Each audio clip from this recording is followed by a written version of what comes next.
नमस्ते एन्ड स्वागत छ फाइनेन्स फ्याक्ट्रीको ब्रान्ड न्यू एपिसोडमा। विगत केही हप्तादेखि हामीले फाइनेन्स फ्याक्ट्रीमा financing and sustainability in Nepal भन्ने सिरिज स्टार्ट गरेको छौँ र हामी आज त्यस सिरिजको 4th एपिसोडमा छौँ। हामीले फर्स्ट एपिसोडमा सस्टेनेबल फाइनेन्स र इएसजीको टपिक टचअपन गऱ्यौँ भने सेकेन्ड एपिसोडमा हामीले sustainability from the view point of private equity sector हेऱ्यौँ र थर्ड एपिसोडमा हामीले सस्टेनेबल ब्याङ्किङको कुरा गऱ्यौँ। सो आजको एपिसोड इज भेरी इन्ट्रेस्टिङ किन आज चाहिँ हामी sustainable development goals, sustainable development itself र फाइनेन्सिङ ग्यापको कुरा गर्नेछौँ। So for that let me introduce my guest Ashutosh Mani Dixit. नमस्ते। नमस्कार। Thank you so much for accepting our invitation. So हजुरको इन्ट्रोडक्सनमा धेरै लामो छ, सो मैले ब्रिफली भन्नुपर्दा चाहिँ हजुर एउटा इकोनोमिस्ट हुनुहुन्छ र हजुरले नेसनल प्लानिङ कमिसनमा 4 इयर्स कार्यरत हुनुहुन्थ्यो एज अ कन्सल्टेन्ट, होइन? यो चाहिँ हजुरको रेलिभेन्ट भएकोले मैले भने, तर यो बाहेक हजुरको एक्सपिरियन्सहरू around this topic of sustainability र इन जेनरलको एकचोटि भनिदिनु न। Thank you so much Aakriti for very nice introduction, होइन? या नमस्कार, म चाहिँ आशुतोष दीक्षित। अब अलिकति त्यसमा अलिकति आफ्नो ब्याकग्राउन्डमा मैले भन्दाखेरि चाहिँ म नेसनल प्लानिङ कमिसनसँग 4 to 5 years as a consultant intermittently, not the regular full time. त्यहाँ त अब सरकारी जागिर नखाइकन गर्न मिल्दैन, होइन? तर अब रिपोर्टहरू लेख्ने क्रममा नेसनल रिपोर्टमा जस्तो सस्टेनेबल डेभलपमेन्ट गोल्सको रिपोर्ट भयो, होइन? अब त्यो सस्टेनेबल डेभलपमेन्ट गोल अचिभ गर्नलाई कति लागत लाग्छ त, कस्ट, फाइनेन्स कति लाग्छ, होइन, निड कति छ भन्ने कुराको एसेस गर्ने टिममा पनि म थिएँ। र त्यस्तै अब भनौँ न प्रोभिन्स प्लानिङ कमिसन लाई पनि 7वटा प्रदेशको सस्टेनेबल डेभलपमेन्ट गोल्सको रिपोर्ट उहाँहरूको भनौँ न के छ त 2020, 21, 22 को स्ट्याटसमा कतिसम्म प्रोग्रेस आउँछ भन्ने कुराको एसेसमेन्ट पनि म लगायत डक्टर सोर्नी वाग्ले, डक्टर पिताम्बर शर्मा अनि डक्टर गोविन्द नेपाल, हामीहरू टिमहरू अलग अलग प्रदेशमा, होइन, 7वटा प्रदेशको चाहिँ एसेसमेन्ट पनि गरेको थियौँ। कि कुन सालको कुरा होला? अराउन्ड 2018 मा हो। अब 2017, 18 र 19 मा धेरै काम भयो कि सस्टेनेबल डेभलपमेन्टकोमा चाहिँ। विशेष गरी अब नेसनल लेभलमा त अहिले भने जस्तै बेस लाइन रिपोर्ट पनि लेखियो, होइन? सो त्यो भयो एउटा काम जुन चाहिँ म नेसनल प्लानिङ कमिसनमा गरेँ। नेसनल प्लानिङ कमिसन पछि म चाहिँ विश्व ब्याङ्क, वर्ल्ड ब्याङ्कमा कन्सल्टेन्टको रूपमा काम गरेँ। त्यसपछि फुल टाइम कन्सल्टेन्ट, क्या, यसलाई एक्सटेन्डेड टर्म कन्सल्टेन्ट भन्छ, होइन? 2 years फुल्ली वर्ल्ड ब्याङ्कमा पोभर्टी एन्ड इक्विटी टिम नेपालमा इस्टाब्लिस भएको थियो, युनिट खडा गरेको थियो, होइन? अनि त्यो युनिटको one of the core team मेम्बर्सकै रूपमा बसेर 2 वर्ष मजाले त्यसमा काम गरेँ। त्यो हाम्रो फोकस चाहिँ डेटामा थियो कि अब हामीले सस्टेनेबल डेभलपमेन्टको जुन चाहिँ न्यारेटिभ अब डिस्कस गरिन्छ, होइन, त्यो न्यारेटिभलाई बुझ्दाखेरि डेटा कतिको चाहिन्छ, होइन? हाम्रो नेपालमा डेटाको सिचुएसन के छ, किनकि हामीले अब सस्टेनेबल डेभलपमेन्ट गोल भन्दाखेरि नो वान लेफ्ट बिहाइन्ड भन्छौँ नि। अब नो वान लेफ्ट बिहाइन्ड भन्दाखेरि डेटा नभइकन त हु इज लेफ्ट बिहाइन्ड भन्ने त कसरी आइडेन्टिफाई गर्ने, कसलाई कहाँ पुगेको छैन, होइन, कसरी एक्सेसमा नेपालमा कसरी कमी कमजोरी भइरहेछ त, त्यो कुराको एसेसमेन्ट डेटा एकदमै इम्पोर्टेन्ट छ। डेटाको इकोसिस्टम बुझ्ने हिसाबमा चाहिँ मैले एकदमै भिजेर काम गरेँ त्यसमा। अनि वर्ल्ड ब्याङ्कको कार्यकाल सकिसकेपछि अहिले चाहिँ म as a consultant, international consultant युनिसेफमा छु, होइन? अब अहिलेको मेरो यहाँ प्रेजेन्स चाहिँ आफ्नो इन्डिभिजुअल क्यापेसिटीमा हो as an economist. So yeah as an economist narrative micro पोलिसीमा बुझ्दाखेरि एभिडेन्स बेस्ड न्यारेटिभ क्रिएट गर्नुपर्ने हुन्छ। त्यसैले मेरो अहिलेको एडभोकेसी चाहिँ more focus towards need for data, होइन, त्यसमै छ भनौँ। Okay, thank you so much for introduction, होइन? सो लेट्स स्टार्ट विथ यो जुन, किन हाम्रो होल पोडकास्टको नामै हामीले sustainability and financing in Nepal भनेको छ। सो अहिलेलाई फाइनेन्सलाई एकछिन साइडमा राखौँ, let's focus on the word sustainability itself.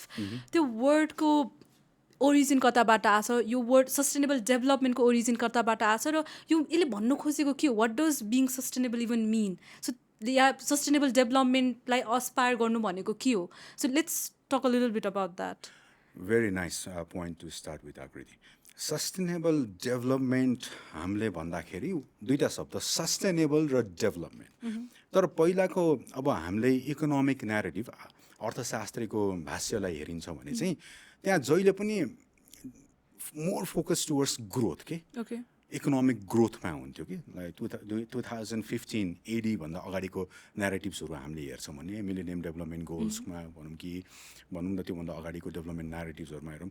तर पछि आएर यो सस्टेनेबल डेभलपमेन्ट को कसरी आउनु गयो भने अब इकोनोमिक ग्रोथ भन्दाखेरि चाहिँ ग्रोस डोमेस्टिक प्रडक्ट होइन देशको जिडिपी बढ्यो भने पनि त इकोनोमिक ग्रोथ हो नि त तर इकोनोमिक ग्रोथ सँगसँगै इकोनोमिक डेभलपमेन्ट के हो भने त्यो जिडिपी पनि बढिराख्दाखेरि देशमा चाहिँ शिक्षा स्वास्थ्यको सिचुएसन पनि बढ्न पर्यो त्यो बढ्यो भने बल्ल इकोनोमिक डेभलपमेन्ट हो नभए इकोनोमिक ग्रोथ तर त्यसैले इकोनोमिक ग्रोथ मात्रै भइरह्यो भने असमानता पनि बढिन सक्छ तर इकोनोमिक डेभलपमेन्टको न्यारेटिभ आयो भने शिक्षा स्वास्थ्य पनि बढेको बुझिन्छ अब आयो सस्टेनेबल डेभलपमेन्ट अब यो इकोनोमिक ग्रोथ इकोनोमिक डेभलपमेन्ट र अब सस्टेनेबल डेभलपमेन्ट आउँदाखेरि के भनिन्छ भने हामीले जब सस्टेनेबल डेभलपमेन्ट भन्छौँ त्यति बेला के बुझ्नुपर्छ हामीले स्रोत र साधन युज गरेर हामीले इकोनोमिक ग्रोथ र इकोनोमिक डेभलपमेन्टको एस्पिरेसन लिइरहेछौँ भने हामीले त्यो स्रोत साधन नेचुरल रिसोर्सहरू यसरी प्रयोग गर्नु पऱ्यो कि हामीलाई पनि बेनिफिट होस् र अब आउने हाम्रो भावी पुस्ताले पनि त्यो उपभोग गर्नु पाउँछ त्यसलाई डिप्लिट गर्नु भएन हाम्रो क्लाइमेट चेन्जको कुरा छ इन्भाइरोमेन्टको कुरा छ होइन अब ग्रिन फाइनेन्सको कुरा गर्छौँ हामी त्यसमा त्यो न्यारेटिभलाई बुझ्दाखेरि त्यसरी हामीले सस्टेनेबल वे अफ डेभलपमेन्ट त्यसरी बुझ्नु पऱ्यो कि ओके सो अब चाहिँ let's talk about UN SDGs 2030 जुन युनाइटेड नेसनको सस्टेनेबल डेभलपमेन्ट गोल्स भनिन्छ त्यो भनेको के हो होइन त्यो गोलमा के पर्छ त्यसको बारे हल्का टच अपन गरिदिनु न okay sustainable development goal UN SDG जुन चाहिँ तपाईँले भन्नुभयो नि होइन यो के हो भने सस्टेनेबल डेभलपमेन्ट गोलको एस्पिरेसन कन्ट्रिजहरू लिँदाखेरि चाहिँ पहिला चाहिँ यो डेभलपमेन्ट सस्टेनेबल डेभलपमेन्ट होइन इकोनोमिक डेभलपमेन्ट सबै भार चाहिँ गभर्मेन्टकै काम हो देशमा विकास हुनु पऱ्यो भने पनि देशमा इन्क्लुजिभ डेभलपमेन्ट हुनु पऱ्यो भने गभर्मेन्टले गर्नुपर्छ एकदम सिम्पल्ली राख्दा तर अब यो UN SDGले के भन्छ भने यसमा गभर्मेन्टको मात्रै रोल होइन अब यो गभर्मेन्ट लगायत प्राइभेट सेक्टर पनि इक्वल्ली इन्भल्भ हुनुपर्छ प्राइभेट सेक्टर सँगसँगै कम्युनिटिजहरू कोअपरेटिभ्सहरू हाम्रो जस्तो देशलाई झन् cooperative is more like pillar for development. So inclusive participation of all, no one is left behind. त्यसमा सबै भार गभर्मेन्टको मात्रै होइन त्यसैले यो सस्टेनेबल डेभलपमेन्टको एजेन्डालाई क्यारी फरवर्ड गर्दाखेरि प्राइभेट सेक्टरको पनि पार्टिसिपेसन चाहिन्छ भन्ने कुराको ओभरअल न्यारेटिभ त्यसरी बुनेको छ र त्यो न्यारेटिभ बुन्दाखेरि चाहिँ पहिला MDGमा 7 गोल्सको एस्पिरेसन MDG भन्नाले मिलेनियम डेभलपमेन्ट गोल्स जुन चाहिँ 2015मा टर्मिनेट भयो होइन त्यसपछि चाहिँ अहिले 17वटा गोल छ 17वटा गोल नम्बर 1 SDGमा अब पोभर्टी होइन रिडक्सनको कुरा गरिएछन् अब त्यसपछि जिरो हङ्गरको कुरा गरिएछ होइन त्यसपछि एजुकेसनको कुरा छ इन्क्लुजिभ डेभलपमेन्टको सस्टेनेबल इन्फ्रास्ट्रक्चरको कुराहरू गरिएछ त्यसैले यावत सबै त्यो 17वटा गोलमा डिभाइड भएको छ कि र 17 नम्बरको गोलमा चाहिँ इन्टरनेसनल कोअपरेसन र ओभरअल पार्टिसिपेसनको कुरा गरिएछ कि किनकि कुनै एउटा कन्ट्रीले मात्रै गर्छु भनेर भएन नि उसलाई पनि त सहयोग चाहियो नि त सो इन्टरनेसनल अरू कन्ट्रीबाट कसरी सहयोग गर्ने होइन कति समयको जिडिपीको कति पर्सेन्टेजहरू कन्ट्रिब्युसन गर्न मिल्छ त्यो सबै न्यारेटिभ्सहरू चाहिँ यो 17 नम्बरको गोलमा छ so it's more about a very holistic goal त यति बृहत छ कि यो सस्टेनेबल डेभलपमेन्ट गोल एउटा पोइन्ट अफ टाइममा आएर के भनिएछ नि everything is SDG and nothing is SDG. Everything, like every act we do individually or collectively contributes towards the SDG. त्यसरी बुझ्नु अलि एकदमै सिम्पल भाषामा हैन हाम्रो अहिले न्यारेटिभ राख्दाखेरि त्यसरी बुझ्ने ओके अनि सो नेपालले चाहिँ कहिले साइन गर्यो UN SDGsमा र नेपालमा चाहिँ हाम्रो यो सस्टेनेबल डेभलपमेन्टको लाइक एस्पेक्ट कस्तो छ हाम्रो कसरी चाहिँ लाइक नेपाल गभर्मेन्टले चाहिँ हामी सस्टेनेबल डेभलपमेन्ट गर्छौँ भनेर कस्तो खालको प्लान बनाएको छ त्यतातिरको चाहिँ एक्चुअली भनिदिनु न अब 2015मा हाम्रो संविधान आए लगत है 2015मा Nepal was one of the first signatories in sustainable development तर अहिले नो वान लेफ्ट बिहाइन्डको जुन चाहिँ गाइडिङ प्रिन्सिपल छ one of the guiding principle of sustainable development त्यो पनि अब हाम्रो कन्स्टिट्युसन संविधानसँग पनि कति कम्प्लिमेन्ट गर्छ कि होइन अब इन्क्लुजिभ डेभलपमेन्टको कुरा छ होइन पार्टिसिपेटरी डेभलपमेन्टको होइन कोएक्जिस्टेन्स कोअर्डिनेसन र कोअपरेसनको कुराहरू गरिन्छ त्यसले गर्दाखेरि यो 2015मा चाहिँ नेपालले one of the first signatory थियो त्यसपछि चाहिँ नेपालले अहिले भने जस्तै बेसलाइन रिपोर्ट्सहरू लेख्यो आफ्नो एसेस गर्यो कि 2015-16मा हाम्रो सिचुएसन के छ त होइन गरिबीको पर्सेन्टेज नेसनल पोभर्टी लाइनभन्दा तल कति पर्सेन्टेज अफ पपुलेसन छ होइन अब एक्सेस टु इलेक्ट्रिसिटीमा कति छ होइन प्राइभेट सेक्टरको पार्टिसिपेसन के छ त्यो सबै कुराहरू एसेसमेन्ट गर्यो 2015-16मा त्यसपछि चाहिँ रोड म्याप बनायो ल यस्तै छ हाम्रो सिचुएसन यो छ टार्गेट यति हुनुपर्छ 2030सम्म जाँदाखेरि त्यसपछि अब टार्गेट र एस्पिरेसन लिइसकेपछि र आफ्नो सिचुएसन एसेस गरिसकेपछि चाहिँ यो फाइनेन्सिङ कति चाहिन्छ होइन निड कति छ भनेर त्यो एसेस गर्यो कि so Nepal has done a commendable progress on this र यहाँ चाहिँ नेसनल प्लानिङ कमिसन हो which is the apex policy making body of the government which acts as an advisor to the government making plans and policies based on which government try to execute the policies होइन formulate गर्छ plans and programs-हरु र नेपालले voluntary national review पनि 2015-16 मै लेख्यो आफै self assess गरेर के छ सिचुएसन गभर्नमेन्टको प्लान्स एन्ड पोलिसिज भनेर अनि 15 नेसनल प्लान हुन्छ नि त्यसमा पनि इन्टिग्रेट गर्यो होइन 15 योजनामा सस्टेनेबल डेभलपमेन्ट गोल्सको र अर्को पनि के गरेछ भने अब हामीले अघि भने जस्तै अब फाइनेन्सिङको कुरामा के अब एसेसमेन्ट त गर्यो यति चाहिन्छ यति लागत चाहिन्छ अब भनौँ न अहिले हामीसँग लागतको कुरा अरे टोटल एसटिजी इन्भेस्टमेन्ट निड त्यति बेला जुन चाहिँ म पार्ट अफ द रिपोर्ट थिएँ 2016 देखि 2030 चाहिँ हामीलाई $20 billion अन एन एभरेज नेपाललाई चाहिन्छ $20 billion त्यो एसेस गर्यो कि अब त्यो गर्दाखेरि त हामीले त ट्र्याक गर्नु पऱ्यो नि कि हामीले खर्च गरेको त हामीले एलोकेट गरेको सेक्टरल एलोकेसनमा कतिसम्म खर्च भएको छ त्यो गर्दाखेरि अब त्यो खर्च गर्न ट्र्याक गर्न त गाह्रो त्यसले गर्दाखेरि एसडिजी कोडिङको प्र्याक्टिस पनि भयो कि बजेटमा एसडिजी कोडिङ्सहरू गर्ने रेड बुकमा हेर्नुहुन्छ भने होइन त्यस्तै अब प्रोभिन्सहरूमा प्रदेशहरूमा पनि कति प्र्याक्टिस गर्न स्टार्ट गरिसकेको छ क्या गण्डकी प्रदेशमा अस्ति गथ्यौँ होइन एसडिजी कोडिङहरू गर्न थालिसकेको छ सो त्यो प्र्याक्टिस भइसकेपछि आफूले इस्टिमेट गरेको चाहिँ होइन यति लागत लाग्छ यति खर्च गर्नुपर्छ भएको छैन भनेर त्यो ट्र्याकिङ मेकानिजम पनि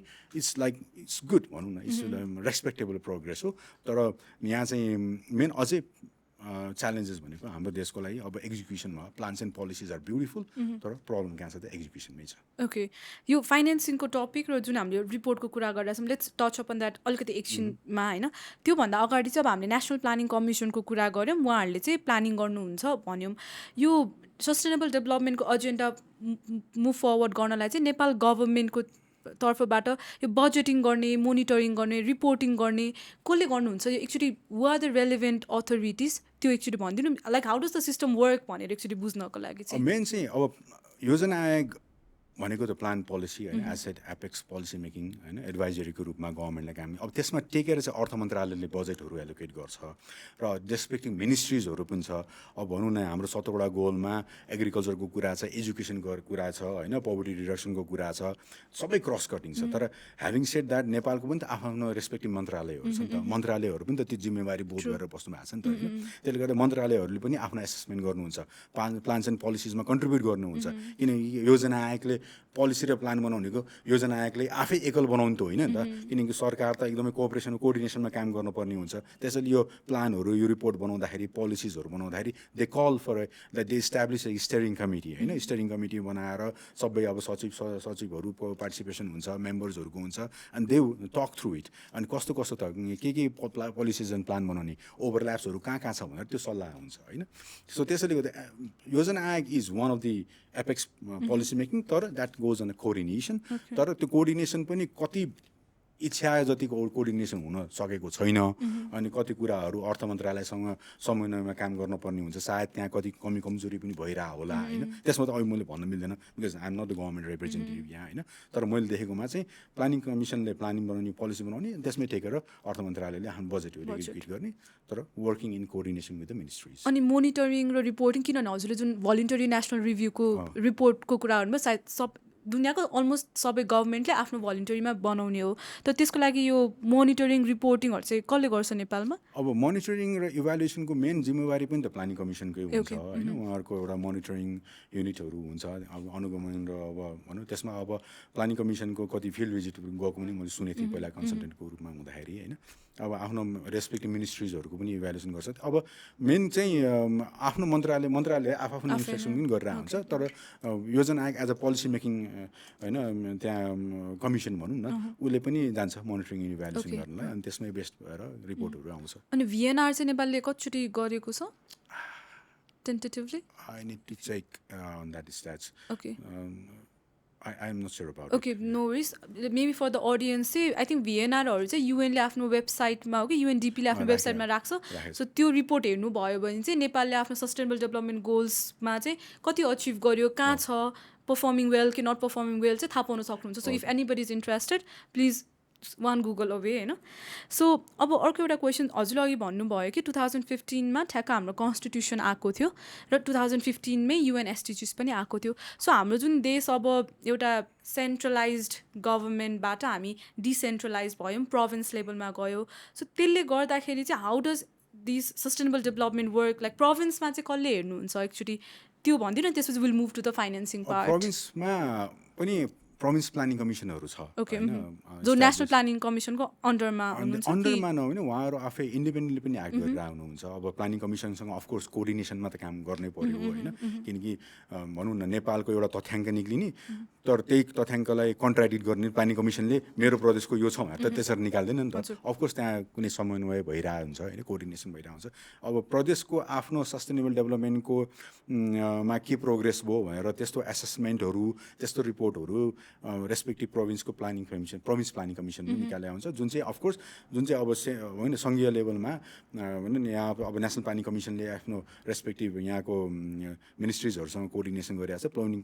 प्रोभिन्स प्लानिङ कमिसनले पनि त्यो रिपोर्टहरूले तयार पार्दाखेरि त्यो प्रदेश लेभलको मिनिस्ट्रिजहरूसँग कोअर्डिनेसन गरेर होइन तिनीहरूको फिडब्याक लिएर होइन त्यसरी तयार पारेर हुन्छ. ओके, सो यो चाहिँ हाम्रो अब भूमिका बाँध्यौँ ताकि कसैलाई अब इन्ट्रेस्ट छ कि हाउ डज एसडिजी वर्क भनेर नेपालमा बुझ्नको लागि. So now let's get into the topic of financing होइन, जुन चाहिँ हाम्रो कोर टपिक हो भनौँ. सो हजुरले अघि एउटा रिपोर्टको कुरा गर्नुभयो, needs assessment, costing and finance strategy for sustainable development goals, जुन यहाँ पनि छ हामीसँग. यो चाहिँ नेसनल प्लानिङ कमिसनले डिसेम्बर 2018 निकालेको थियो र हजुरहरू पार्ट अफ टिम, हजुर पनि त्यो कन्ट्रिब्युटर हुनुहुन्छ त्यो टिमको. सो यो अनुसार हाम्रो फाइनेन्सिङ ग्याप हजुरले अघि कोट गर्नुभयो, त्यो फाइनेन्सिङ ग्याप फुलफिल गर्नको लागि चाहिँ what are the sources that Nepal government sees होइन, यो रिपोर्ट अनुसार हाम्रो पब्लिक सेक्टर, प्राइभेट सेक्टर, या how is that gap going to be funded. So त्यो फाइनेन्सिङ ग्यापको बारे कुरा गरिदिनु न. अब फाइनेन्सिङ ग्याप एज सच भन्दाखेरि अब अन एन एभरेजकै कुरा गरौँ न, 16 देखि 30 हाराहारीमा यहाँ इस्टिमेट गरेको छ 218 billion Nepali rupees, which is around $2 billion होइन अन एन एभरेज. तर यहाँ यो ग्याप भन्दा इम्पोर्टेन्ट के हो भने जुन चाहिँ अहिले तपाईँले मेन्सन गर्नुभयो पब्लिक प्राइभेट र होइन हाउस होल्ड लेभलमा. अब किनकि एसडिजी आफैमा गभर्मेन्टलाई सबै गर्नुपर्छ भन्ने एजेन्डामा आएको होइन नि त. प्राइभेट म यहाँ के भन्छु भने यो जति एसेसमेन्ट गरियो ग्याप्सहरू, प्राइभेट सेक्टरको involvement should be more, because private sector will not just bring the funds, private sector will bring the efficiency in doing the work. They are always towards like smart way of doing things. I'm not saying government is not, but private sector is more about भनौँ न profit maximization, shareholders wealth maximization हामीले भन्छ नि.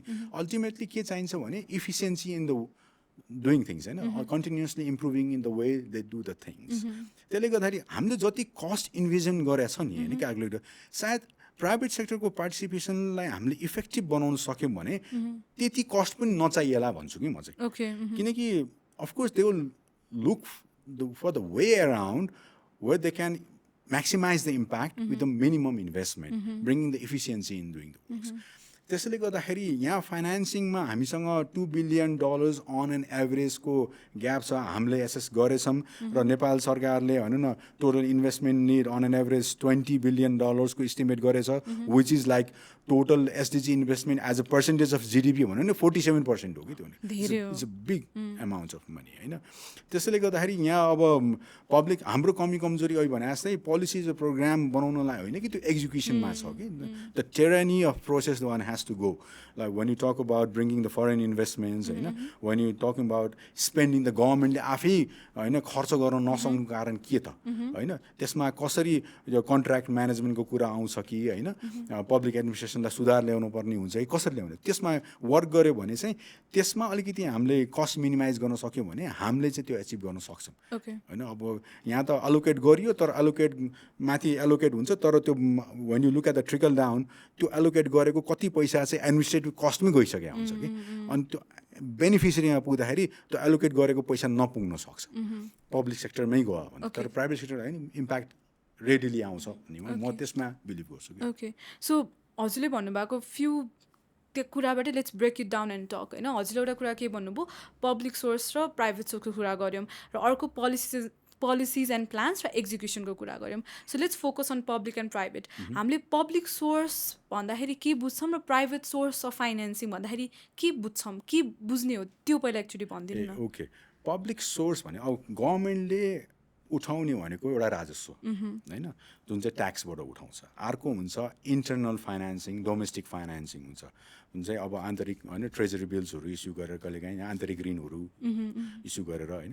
अर्को हुन्छ अब त्यतिले नपुग्यो भने चाहिँ हामीले जुन चाहिँ अब मेजर हाम्रो डिपेन्डेन्ट के छ त foreign aid, official development assistant जुन चाहिँ दात्री निकायबाट आउँछ होइन, त्यसमा हामी जानुपर्ने हुन्छ. सो त्यो 3-4वटा कम्पोनेन्ट जुन चाहिँ गभर्मेन्टले पब्लिक सेक्टरलाई होइन टेक केयर गर्ने होइन. हाम्रोमा चाहिँ म्याक्सिमम कन्ट्रिब्युसन भनेको अफिसियल डेभलपमेन्ट ओके, त्यो चाहिँ डेभलप्ड कन्ट्रीहरूबाट इन्टरनेसनल अर्गनाइजेसनहरूबाट वर्ल्ड ब्याङ्क, आइएमएफ होइन त्यस्तो संस्थाहरूबाट चाहिँ हामीलाई सहयोग आउँछ होइन.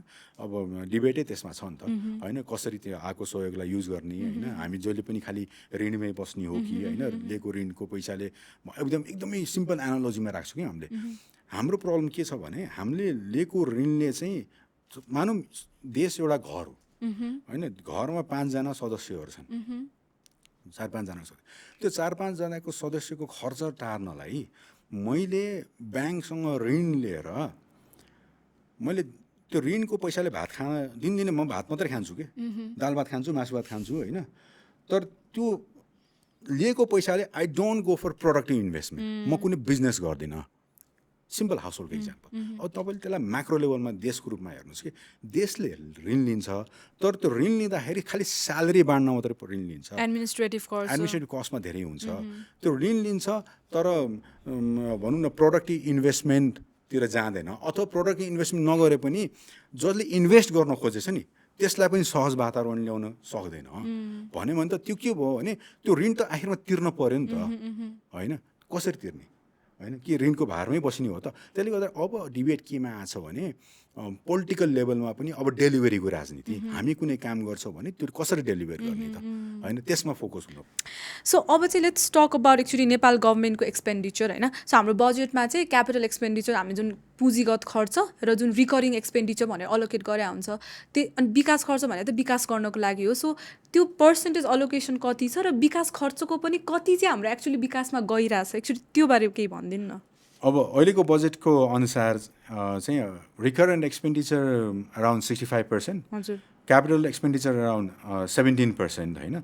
तर यहाँ प्रब्लम त्यो यो एलोकेसन रिकरेन्टमा धेरै क्यापिटलमा थोरै भन्ने कुरामा भन्दाखेरि पनि यो एलोकेट गरेको बजेट आफैमा पनि पुरै रूपमा खर्च हुँदैन कि.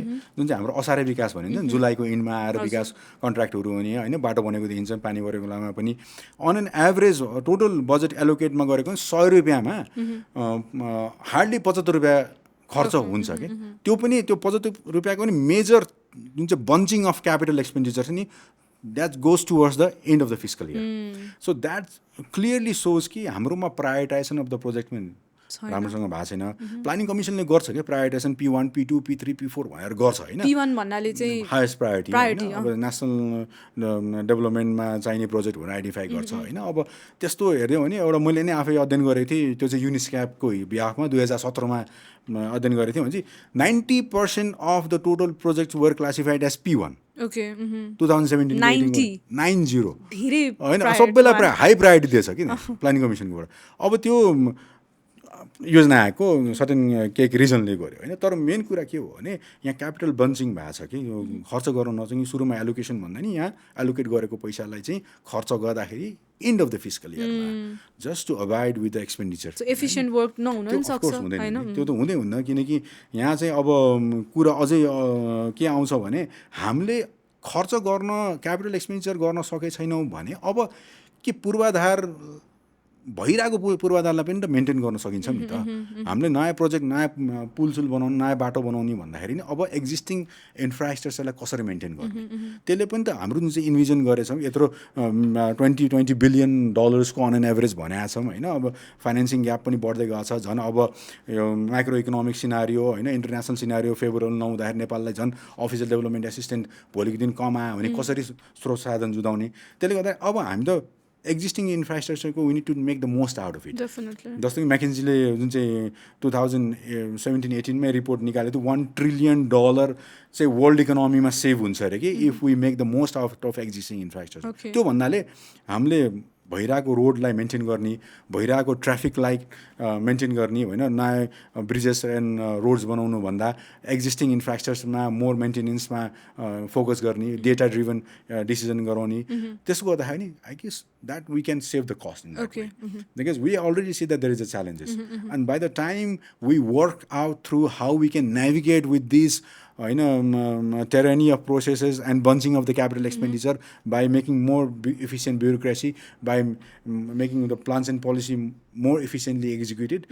त्यसमा चाहिँ सायद मेरो फोकस भन्दाखेरि भन्नुहुन्छ नि we need to make the most out of existing infrastructure so that we can meet the SDGs को targets. ओके सो यो चाहिँ हामीले पब्लिक सोर्स अफ फन्डिङ के हो बाट स्टार्ट गरेर यहाँ पुगेका थियौँ। सो जुन हामीले अर्को part of the equation private sources of funding भनिरहेको थियौँ। सो प्राइभेट सोर्सेस अफ फन्डिङमा चाहिँ के पर्छ, like what do we understand from that?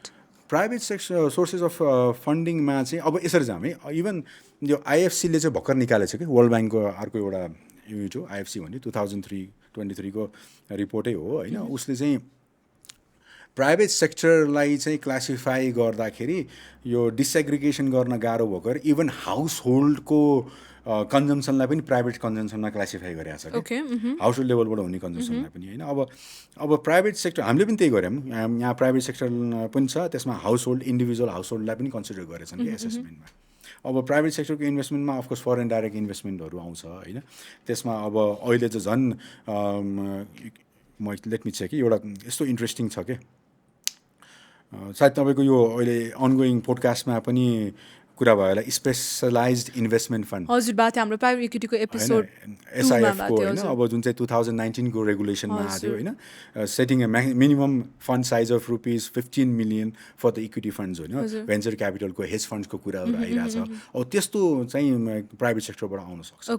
र एज सेड यहाँ प्राइभेट सेक्टरको फन्डिङको मात्रै हामी फोकस गर्नु भएन कि because private sector is so competitive and efficiency driven होइन। इन्टरनेसनली केस स्टडिजमा हेर्दाखेरि वी निड टु नो हाउसहरू कि टेक्नोलोजीहरू आउनु पऱ्यो कि होइन, how we can improve the way we do the things होइन। त्यसले गर्दाखेरि प्राइभेट सेक्टरको इन्भल्भमेन्ट चाहिँ नलेज ट्रान्सफरमा हुनु पऱ्यो, स्किल ट्रान्सफरमा पनि हुनु पऱ्यो, अलङ साइड फन्ड ट्रान्सफर। अनि बल्ल नेपालमा चाहिँ इन्टरनेसनल इन्भेस्टरहरू आउँछ भने पैसा लगायत हामीसँग सिप पनि आउँछ।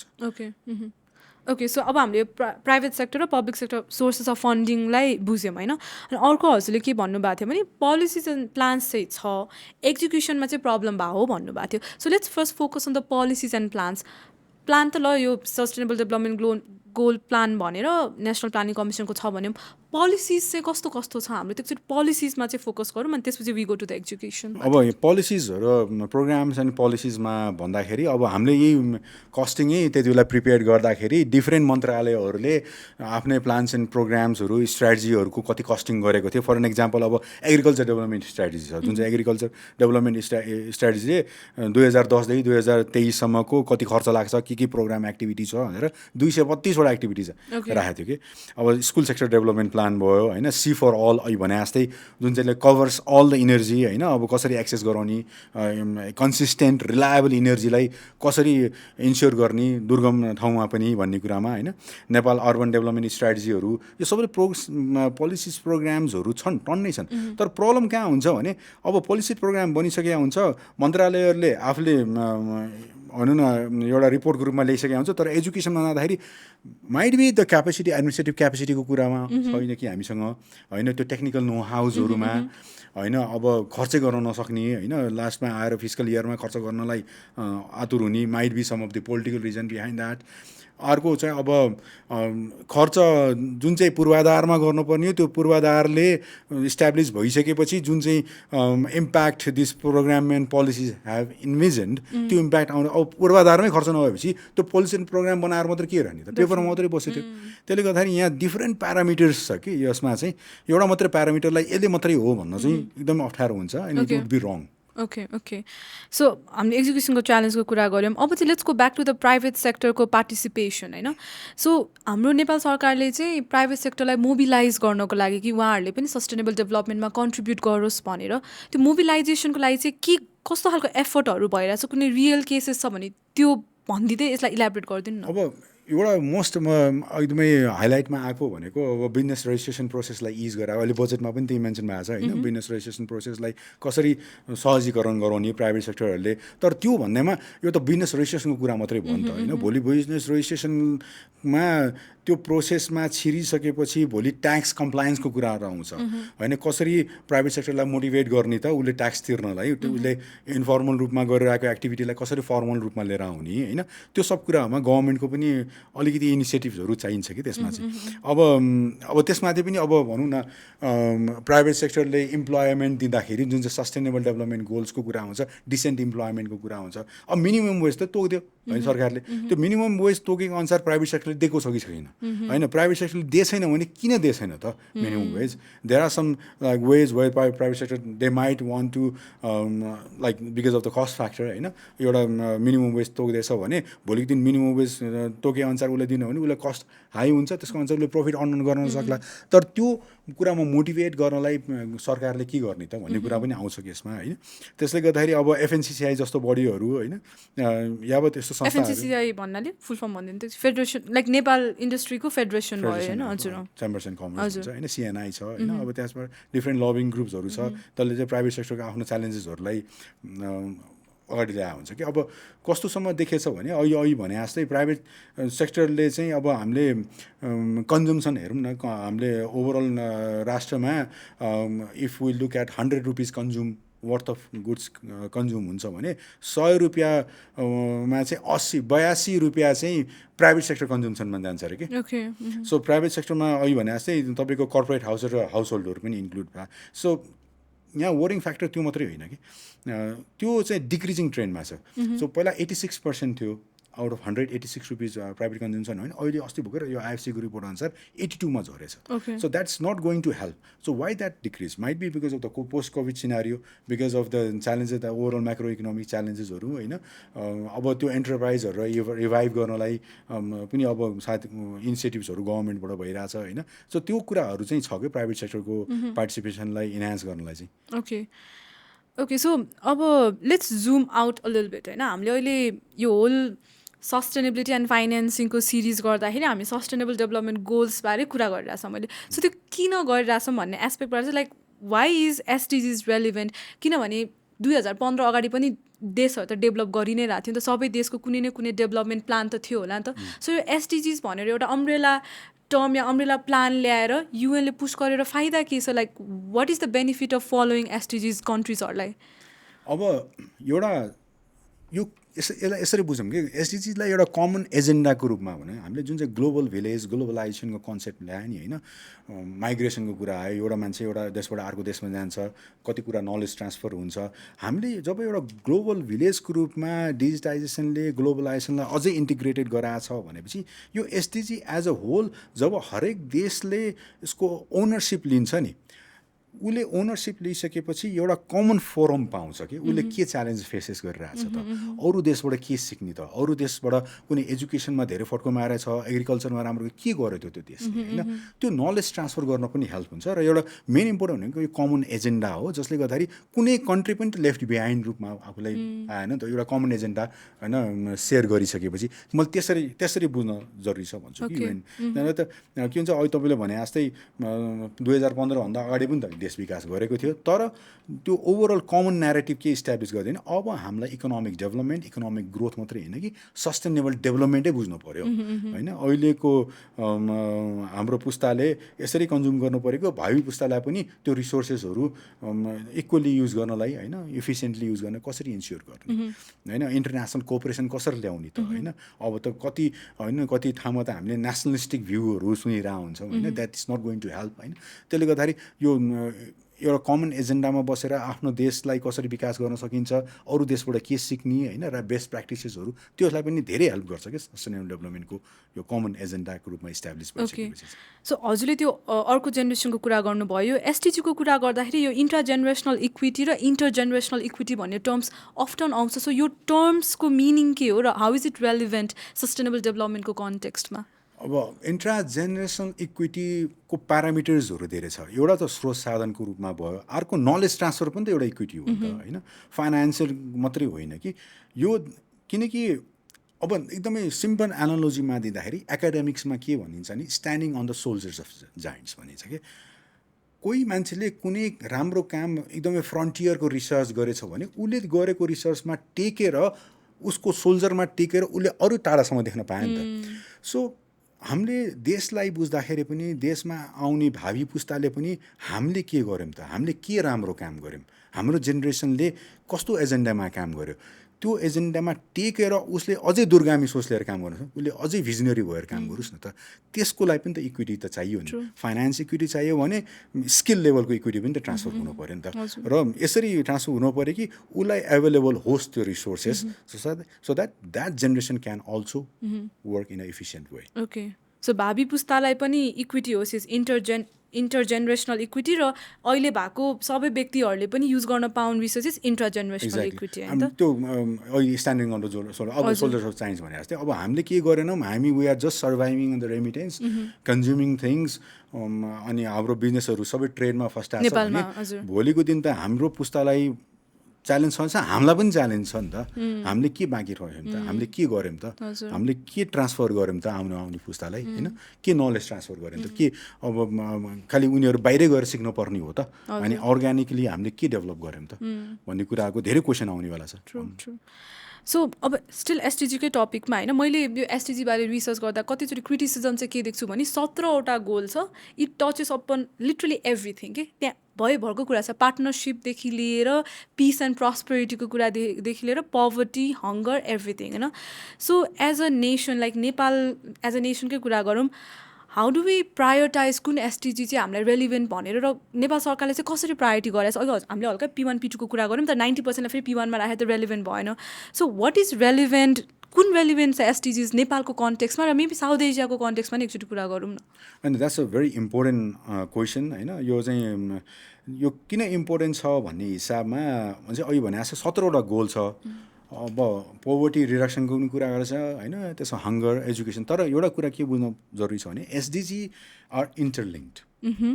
भोलिको दिन एजुकेसनमा राम्रो इन्भेस्टमेन्ट भयो, क्वालिटी अफ एजुकेसन होइन। अब हामीले यो एसडिजीको कुरा गर्दाखेरि नेट इनरोलमेन्ट रेटको कुरा गर्छौँ कि नेट इनरोलमेन्ट रेट भन्नाले कुनै अब एनइआर प्राइमेरी एजुकेसन भनौँ है, नेट इनरोलमेन्ट रेट प्राइमेरी, त्यो एनइआर प्राइमेरी एजुकेसन भने के हो भने त्यो क्लासमा, त्यो प्राइमेरी एजुकेसनमा भइरहेको चिल्ड्रेन एज ग्रुप कतिजना छन् र total population of that age group कति।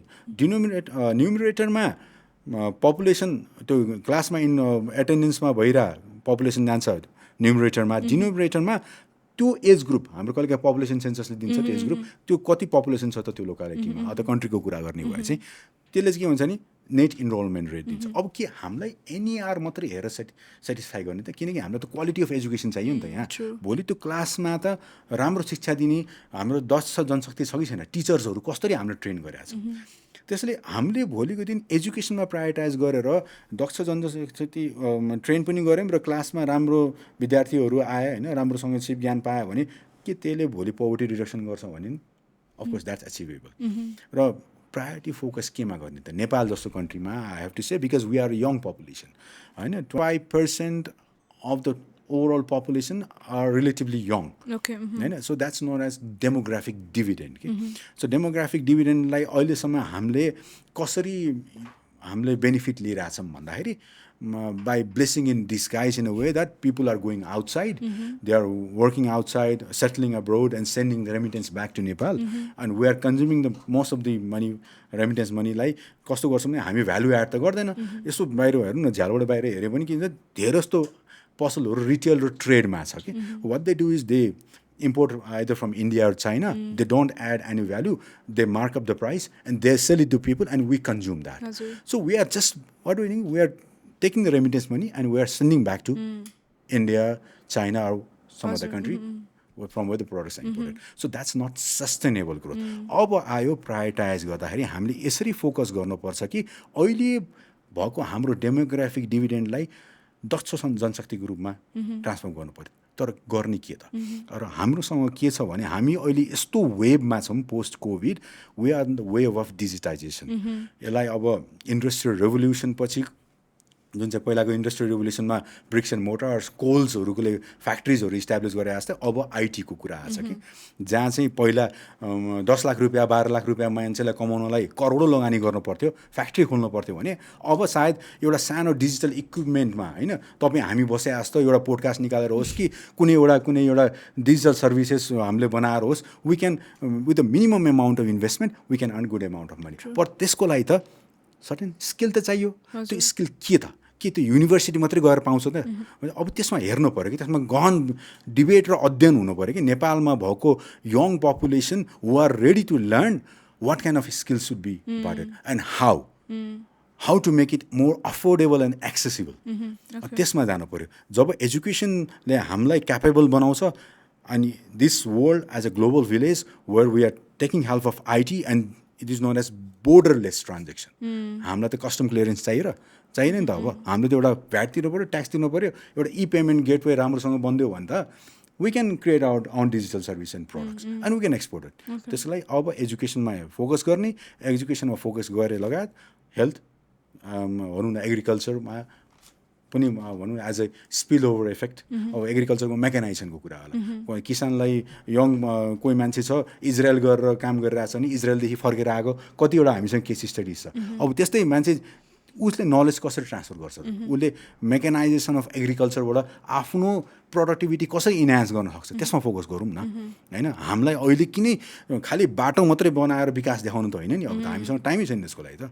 because we are young and we'll grow old and we'll have to be taken care of by like भन्छ नि एउटा डेमोग्राफिक डिभिडेन्डलाई डेमोग्राफिक कर्स हुन्छ कि किनकि हाम्रो डिपेन्डेन्सी रेसियो चाहिँ हाई हुन जान्छ अहिले डेभलप कन्ट्रीहरुमा भइरा जस्तो जापानमा हैन अब चाइनामा हैन means more old people will have to be taken care by few younger people त्यो हाम्रोको जेनेरेसन जुन चाहिँ अहिले तपाईको युट्युब हेरेर हुन्छ नि हैन त्यो जेनेरेसनलाई भन्छु will get old and will be taken care by those lesser number of young people and if we do nothing and यही हो तालो गभर्नमेन्टको हेल्थ केयर सिस्टम त्यही छ भोलिको दिन प्रपर सर्भिसेस पाउँदैन भने we are going to be in a big problem. That's why we need to work it out and government has to work it out.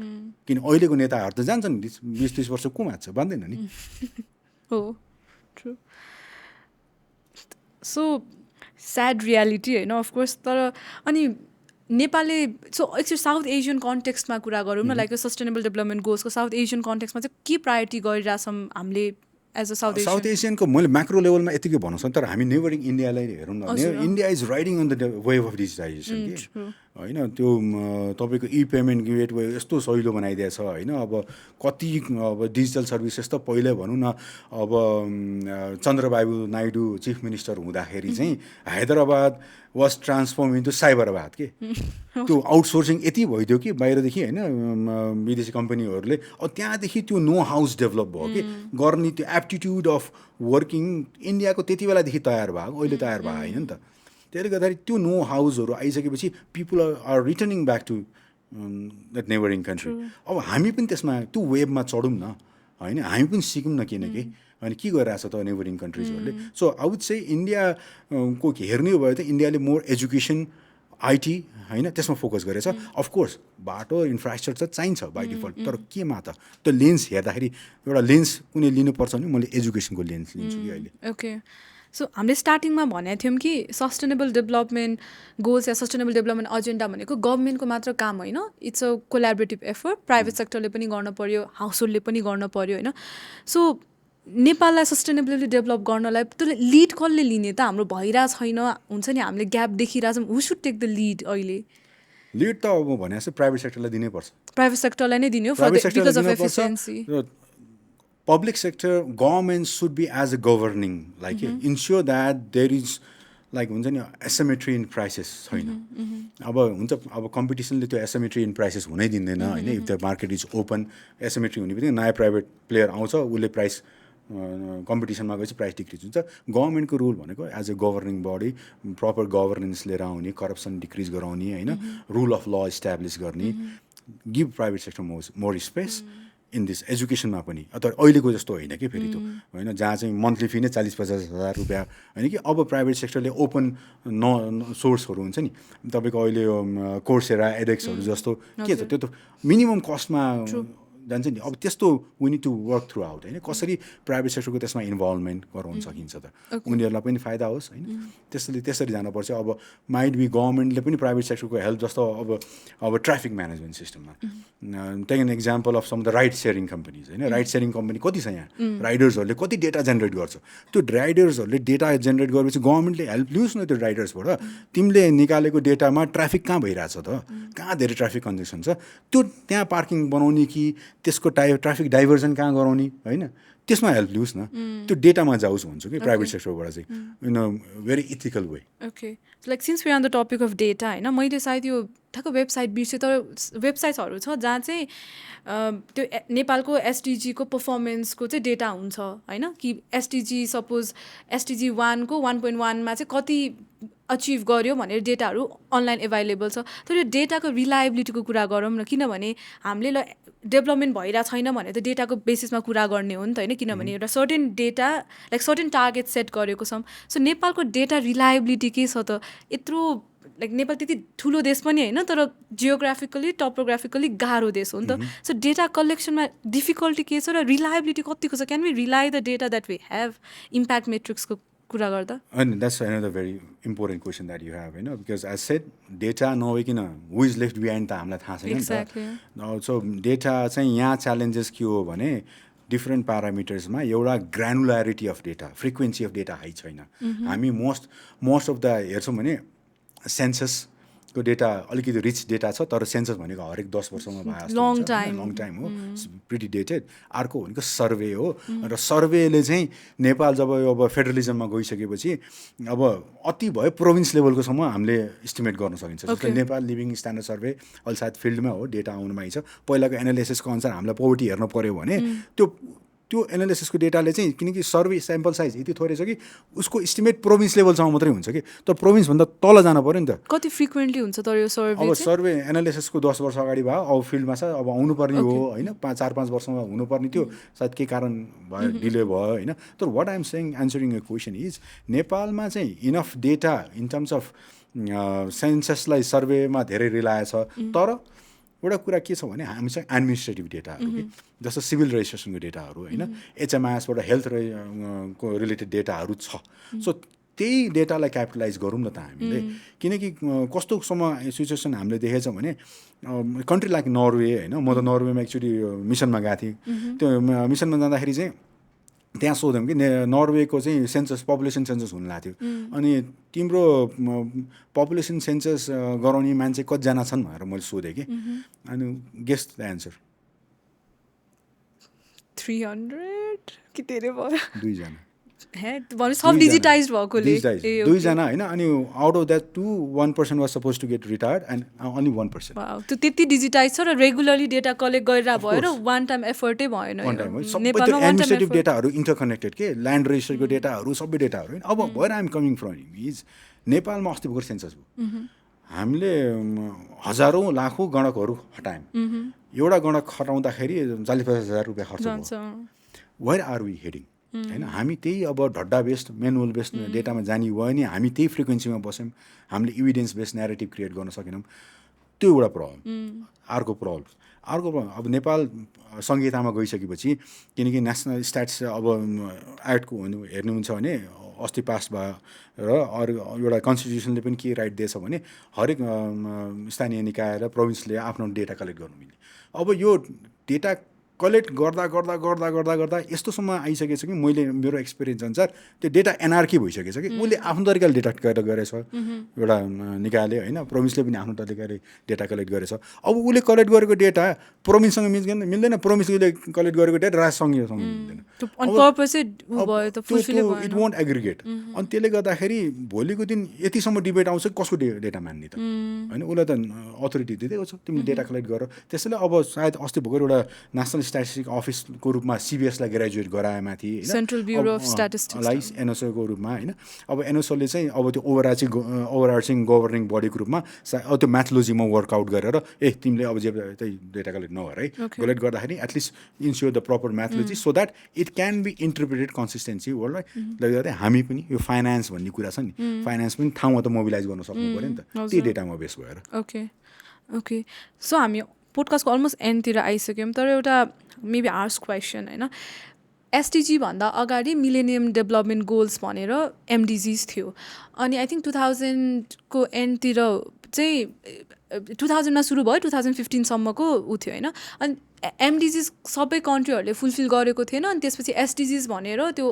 Unfulfilled गोल्सलाई पनि क्यारी on गरेको हो नि त अब एसडिजिजको 2030को टार्गेट हो त्यो भनेको where just like 7 years left बिचमा कोभिड भइदियो 2 वर्ष त्यसले ब्याक गर्यो वार चलिरहेछ दुनियाँमा होइन धेरै पैसा त्यता मोबिलाइज भइरहेछ एक्ज्याक्टली इन्फ्लेसन यति हाई छ रिसेसनको डर छ सबै कन्ट्रीलाई so will we achieve the SDGs target for 2030 हामी कहाँ छौँ एज अ ग्लोबल सोसाइटी र इभन एज नेपाल हामी पुग्छौँ त दिगो विकास गर्छौँ त हामीले खोजे जस्तो कोभिडको आफ्टरमाथ ongoing international turmoilsहरू होइन त्यतिले गर्दाखेरि I am not hopeful that because एउटा त हामीसँग यति धेरै इन्डिकेटर छ गोल छ त्यो आफैमा पनि एकदमै म्यामथ टास्क थियो होइन in as usual normal scenario given the कोभिडको aftermath it's as usual scenario अहिलेकोमा if we are non challenge if we don't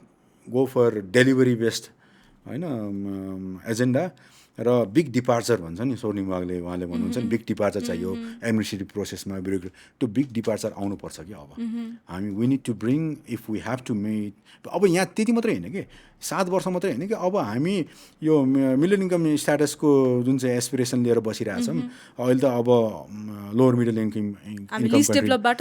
lower middle इन्कममा आएको छौँ होइन अब मिडल इन्कम एस्पिरेसन लिने बेलामा अब यही लोवर मिडल इन्कममा पनि कति कुरा च्यालेन्ज आउला कि अफिसियल डेभलपमेन्ट एसिस्टेन्टमा कति कन्सेसनल लोन्सहरू हामीले लुज गर्न पर्ला मिडल इन्कममा गयो जाने एस्पिरेसन लिएपछि त्यहाँ पनि च्यालेन्ज आउला कसरी ग्रेजुएट गर्ने त सो त्यो एउटा डिफ्रेन्ट कुरा छ होइन त एज युजुअल सिनारियोमा no I would say I won't be optimistic in that, but I'm optimistic seeing the young crowd and seeing the startups that's happening.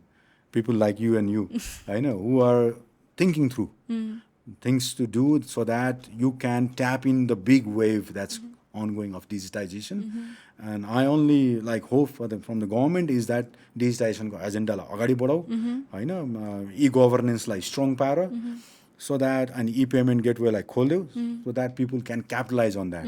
एजुकेसनमा focus गर हेल्थ त छँदैछ होइन कति पूर्वाधारहरू त बन्यो नि कोभिडको कारणले गर्दाखेरि अनि अब रोडहरू त बाई डिफल्ट चाहिने अब hydro power we are always rich with hydro powers so let's capitalize on that अनि द्याट त्यो हिसाबमा त्यो बिग डिपार्चर लिएर गयो भने yes we can be hopeful for some goals okay so हल्का अप्टिमिस्टिक हुने ठाउँ छ I am optimistic looking at the young crowd म त जहिले पनि अप्टिमिस्टिक भएर होइन like I am never going to be pessimistic in Nepal because we have very young population okay so last question होइन हाम्रो पोडकास्टको नामै फाइनेन्स फ्याक्ट्री छ हाम्रो अडियन्सहरू पनि मोरलेस फाइनेन्स स्टुडेन्ट्स फाइनेन्स प्रोफेसनल्स हुनुहुन्छ so as a finance student or professional जसलाई फाइनेन्सको सेक्टरमा इन्ट्रेस्ट छ how could we contribute to a sustainable development in Nepal हामीले के गर्न सक्छौँ होला त्यो छ के हजुरको टिप्स फर अस अब सस्टेनेबल डेभलपमेन्टमा यो नै गर्छु भनेर भन्दाखेरि पनि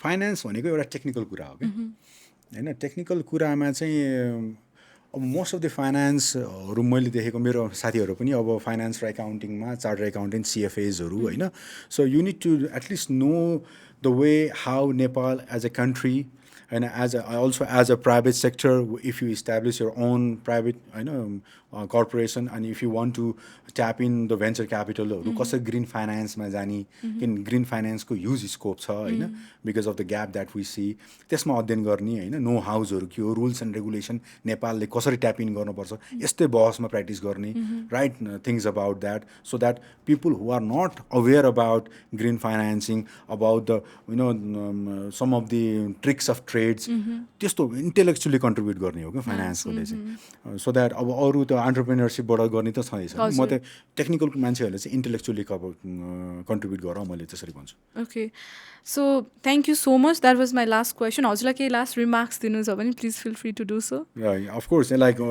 I just want to hear, like if you have to give me 3 points हजुर with the series of podcasts that you have wonderfully conducted, about sustainable finance in Nepal. हजुर के छ त? म 3टा कुरा त्यो सिरिज अफ, किन म त अब म आयो भने डेभलपमेन्ट इकोनोमिक्सको रूपमा आएँ कि, इकोनोमिस्टको एङ्गल लेन्सबाट हेर्छु नि होइन. अब तपाईँले कुरा गरे त प्राइभेट सेक्टर होइन, भेन्चर क्यापिटलहरू होइन, ब्याङ्कर्सहरूलाई कुरा गर्नुभयो.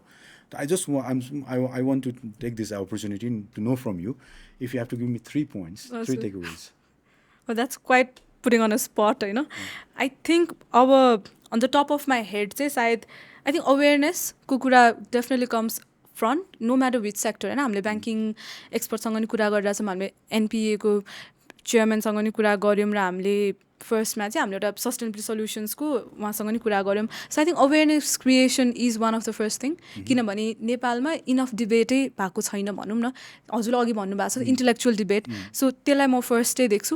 त्यसपछि हजुरले नै भन्नुभएको छ प्राइभेट सेक्टर मोबिलाइजेसन, बिकज हो किन ब्याङ्किङ पनि आखिर प्राइभेट सेक्टर मोबिलाइजेसनै हो होइन.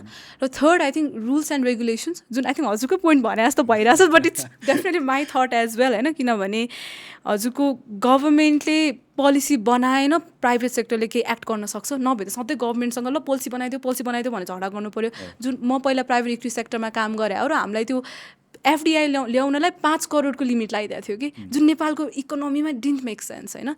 सो त्यो त पोलिसी इन्टरभेन्सन नपुग्यो नि त. So if I can put it, I think म फर्स्ट अवेरनेस, सेकेन्ड प्राइभेट सेक्टरको पार्टिसिपेसन एन्ड मोबिलाइजेसन, र थर्ड आई थिङ्क रेगुलेटरी नै भन्छु. So in a way I think मलाई हजुरकै पोडकास्ट कन्क्लुड गर्यो जस्तो लागिरहेछ हजुरकै ऊबाट. So I hope that satisfied your answer. Pretty good. Like, I just wanted to close in a way from my side, so that this knowledge can be assimilated in 3 points. Okay? Definitely. Thank you so much. That was a very creative move. So, Eti Vande, I would like to really thank you for your time, for your experience sharing, a very intellectual talk. We really appreciate it. हामीसँग हजुरको लागि एउटा सानो gift voucher छ. What is this? We have a gift partner. हाम्रो dental park बौद्धमा हुनुहुन्छ. So उहाँहरूले चाहिँ हजुरको लागि few free dental सर्भिसहरू छ. So I desperately needed this. Then we are glad. दाँत चाहिँ हैन त्यो भित्रबाट खाइरहेको थियो. We are so glad त्यसै हामीले ठ्याक्क राइट टाइममा राइट गिफ्ट पार्टनर भेटायौँ. So thank you so much for your time. Really appreciate it. Thank you so much. So यति भन्दै म आजको पोडकास्ट यहीँ एन्ड गर्न चाहन्छु. आई होप हजुरहरूले सस्टेनेबल डेभलपमेन्ट गोलबारे केही धेरै सिक्नुभयो हाम्रो यो पोडकास्ट पछि. डिस्पाइट द्याट हजुरलाई अझै केही क्वेरिजहरू छ, फिडब्याक, कमेन्ट, सजेसन केही पनि छ भने please feel free to write in the comment box. युट्युबमा हेरिराख्नु भएको छ भने, और हामी हाम्रो लिङ्क्डइनको लिङ्क पनि डिस्क्रिप्सनमा राखिदिन्छौँ. फिल फ्री टु फलो अस और send us any feedback. So यति भन्दै have a good day. Thank you. Thank you.